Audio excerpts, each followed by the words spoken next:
E aí, time, tudo bom? Como vocês estão? Aqui quem fala é o Manny e hoje eu vou ensinar vocês a fazer o melhor reporte de bug do mundo. Então, beleza, galera. O que eu quero trazer aqui para vocês? Hoje eu quero mostrar para vocês como que funciona o reporte de um bug, como você cria um bug, como deixar ele com a melhor descrição possível, como fazer com que ele seja o mais visível possível. Antes disso, eu vou querer fazer umas ressalvas, explicar um pouquinho sobre como funciona um bug, para que ele serve, né? Óbvio. E trazer aí para vocês um pouquinho de como você abriria um bug, ok? Então é isso, time, bora! Vamos começar então falando primeiro o que é um bug, certo? Um bug, ele é um problema que está acontecendo no sistema, ok? Então a gente pode considerar que um bug, ele é uma falha no sistema. Existem alguns tipos de bug, tá? Aqui eu quero mais falar sobre como você cria o report desse bug, mas saibam que existem alguns tipos de bug, eles podem ser mais relacionados a coisas mais simples e obviamente eles podem ser considerados a coisas mais estruturais. E por que isso é importante saber? Isso é muito importante saber porque quanto mais específico for a descrição e todos os dados que você passar do bug para o desenvolvedor, mais facilmente o desenvolvedor vai conseguir trabalhar nesse bug. Ele vai finalizar o bug mais facilmente, ele não vai precisar ficar perguntando coisas para você e ele vai poder trabalhar lá sozinho, entendendo o bug e sem precisar entrar em contato com outras pessoas. Por que isso é importante? Porque às vezes você não tá, às vezes você, sei lá, naquele dia você faltou, você pode estar trabalhando com outra coisa, está focado, está em reunião, então o desenvolvedor não precisa ir lá e ficar perguntando para você como que reproduz o bug, como que faz o bug, como que, se você deixar ele bem descrito, ele vai ser muito mais simples para que o desenvolvedor consiga finalizar esse bug e também atacar os pontos que você realmente quer que ele ataque, ok? Perfeito. Time, então agora eu vou mudar aqui a visão e a gente vai ver como que o bug ele fica mais ou menos no board, tá? Então, time, caso vocês estejam reconhecendo esse board, eu já utilizei ele em outro vídeo, mas aqui o importante não é o board, sim o bug, tá? Então a gente vai fazer a criação de um bug. Eu não vou conseguir ser tão específico assim, porque eu não estou abrindo bug para absolutamente nada de verdade. Mas eu quero deixar todos os tópicos que você quer abordar e vou explicar sobre cada um deles, ok? Então a primeira coisa que a gente vai ter que colocar é o título. E sim, galera, o título é extremamente importante. Ele precisa enfatizar em qual que é normalmente a feature que você está mexendo e qual que é o problema muito brevemente, tá? Não queremos um título gigantesco, ele não tem que ser uma descrição, ele tem que ser só um título para posicionar a pessoa, né, o desenvolvedor, quando ele lê aquele título, ok? Então, por exemplo, a gente pode falar aqui, vamos imaginar que o bug ele é relacionado a um login, certo? Então é um bug no login. Então a gente pode colocar aqui falha ao logar com usuário X. Então, o que é importante aqui? Ele vai entender que o bug é relacionado ao login e ele também vai entender que o bug é relacionado a um tipo específico de usuário, ok? Então vamos lá. A gente adiciona o card. Primeira coisa que a gente vai fazer é adicionar ele como bug, tá? Porque quanto mais simples, né, ficar para o desenvolvedor ver que isso daqui é um bug, né? Porque ele não vai conseguir descobrir se isso daqui é um bug só se ele abrir, né? Caso não tenha label. Então é muito importante que você coloque a label. Perfeito? Legal. Primeira coisa que você vai fazer, você vai colocar uma descrição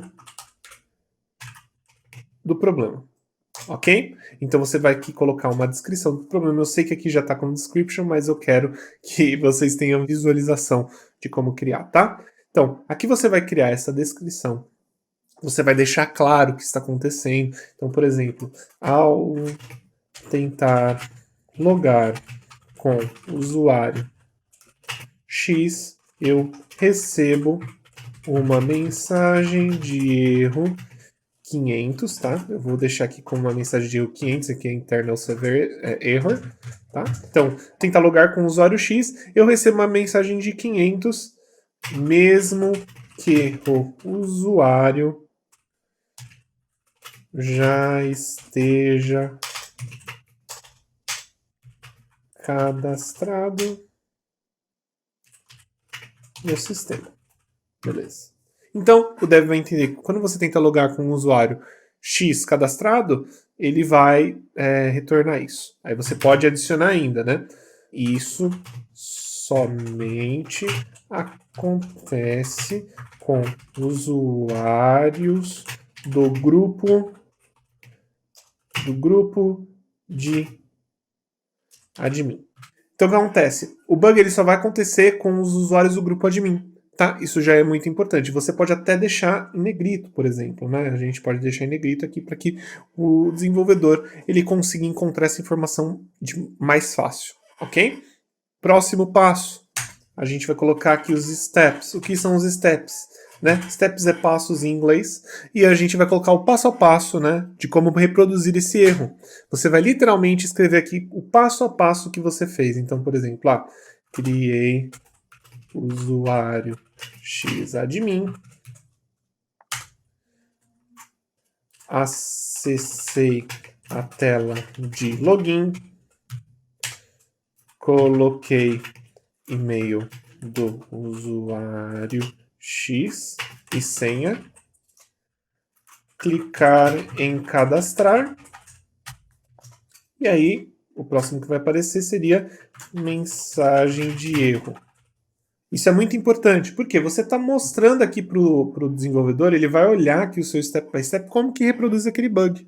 E aí ele vai conseguir entender melhor o que está acontecendo. E quanto mais específico você for, então, por exemplo, às vezes você notou, isso é muito importante, tá, no seu teste, você fala assim, coloquei e-mail do usuário X e senha. Mas vamos imaginar que por algum motivo, tá, estou fazendo só uma suposição, um exemplo, você fala assim, coloquei primeiro a senha do usuário, colocar e-mail do usuário e clicar em cadastrar, e você pode até deixar aqui como uma nota, né? Uma nota falando assim: o bug só acontece seguindo os steps na mesma ordem. Por que isso é importante? Você fala, poxa, Manny, mas se é o step by step, o desenvolvedor não devia seguir step by step? Poxa, sim. Porém, quanto mais óbvio você deixa, melhor. Você não deixa perguntas no ar. Às vezes o desenvolvedor vê o passo a passo e ele fala assim, beleza, ele colocou ali primeiro a senha porque ele quis e o e-mail depois. Porém, o bug só acontece se você colocar a senha primeiro e depois o e-mail. Obviamente, isso aqui é uma situação hipotética. O que eu estou querendo dizer aqui é que você tem que ser extremamente específico. Você tem que ser extremamente detalhista, porque quanto mais detalhes você coloca, menos dúvidas ficam e mais fácil fica para o desenvolvedor achar esse problema, ok? Qual que seria o próximo passo, galera? A gente pode colocar imagens. Não só, aqui eu não vou colocar imagens, tá? Mas aqui não só imagens do erro, a gente vai colocar imagem, por exemplo, do erro no front-end. A gente pode colocar, eu vou trocar aqui imagens, tá? Por print. Fica mais fácil de entender. Print do erro no front-end. Então, a gente vai ter aqui, por exemplo, aquela mensagenzinha de erro que aparece. Vamos ter também print do console, para que você mostre qual API, né? Mostrar endpoint e mensagem do console, para que o desenvolvedor entenda o que está acontecendo, em qual parte você está, né? Ele sabe que você está no login, mas é muito bom que você coloque esse tipo de print para que fique mais claro, óbvio. E galera, eu sei que parece muita coisa, eu sei que parece, poxa, Henrique, mas já tá óbvio, né, Manny? Como que é? Por quê, né? Galera, é sempre muito útil. É um reporte bonito, além dele ser bonito, né, de ter todas as informações, ser óbvio, ser simples de entender, ele vai afunilando cada vez mais as informações que o desenvolvedor precisa procurar. Isso é extremamente importante no processo. Isso vai fazer com que o processo desse bug, do fluxo do bug, seja muito menor. Isso vai fazer com que o desenvolvedor consiga achar problemas e resolver problemas muito mais rapidamente. É muito importante. Além disso, existe muito uma história, né, de como você lida com os desenvolvedores, tal, como que você trabalha com desenvolvedores, e isso faz com que o seu contato com o desenvolvedor seja muito mais simples. Por quê? Porque ninguém gosta de receber bug. Ninguém gosta de saber que uma feature que a pessoa trabalhou é um bug. Isso é chato. Fazendo dessa forma, você mostra para o desenvolvedor quanto você se preocupa com a resolução desse bug, quanto você se preocupa com que ele ache essa resposta logo, tá? Então, além de mostrar para o desenvolvedor que você entende do que está acontecendo, e obviamente quem visualizar o bug vai entender facilmente,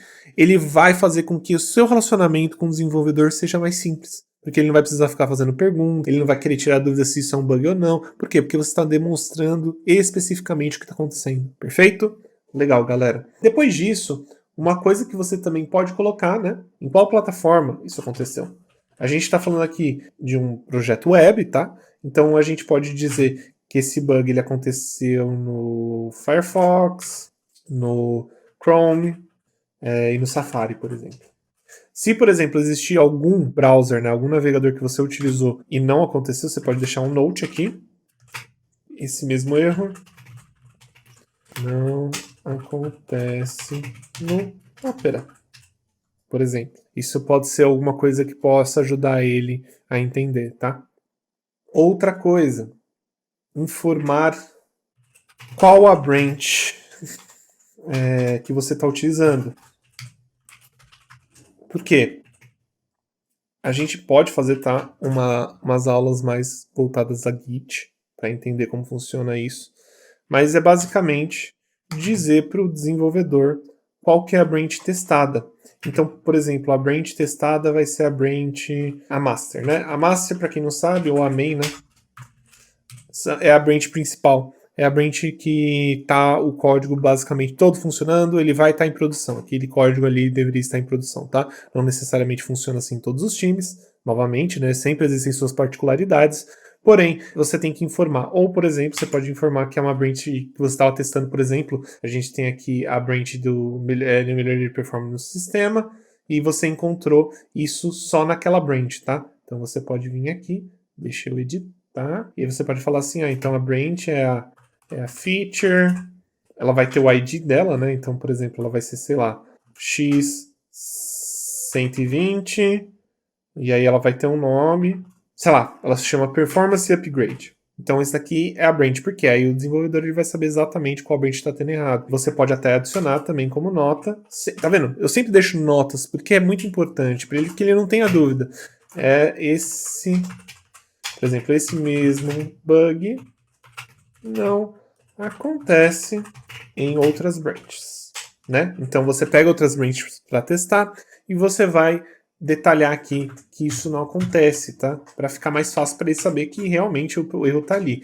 E também você pode detalhar qual que é o environment, né? O ambiente que você está utilizando para fazer esses testes. Nesse caso, o environment que vai aparecer aqui, a gente pode falar que aconteceu no environment de desenvolvimento, ou melhor, de QA, tá?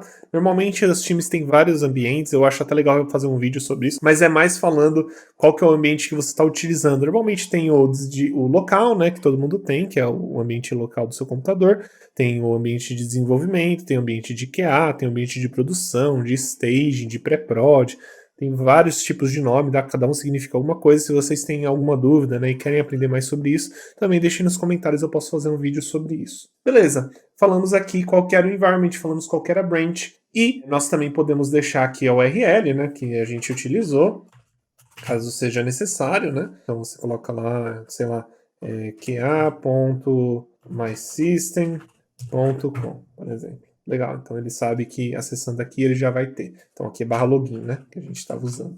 /login. Outra coisa, você tem que dizer aqui qual que é o resultado esperado. Resultado esperado. Então, nesse caso aqui, o resultado esperado vai ser o sistema tem que logar esse usuário, por exemplo. Então o sistema ele tem que logar esse usuário. E assim, eu estou deixando ela não tão específica, tá? Mas é muito importante que você deixe específico.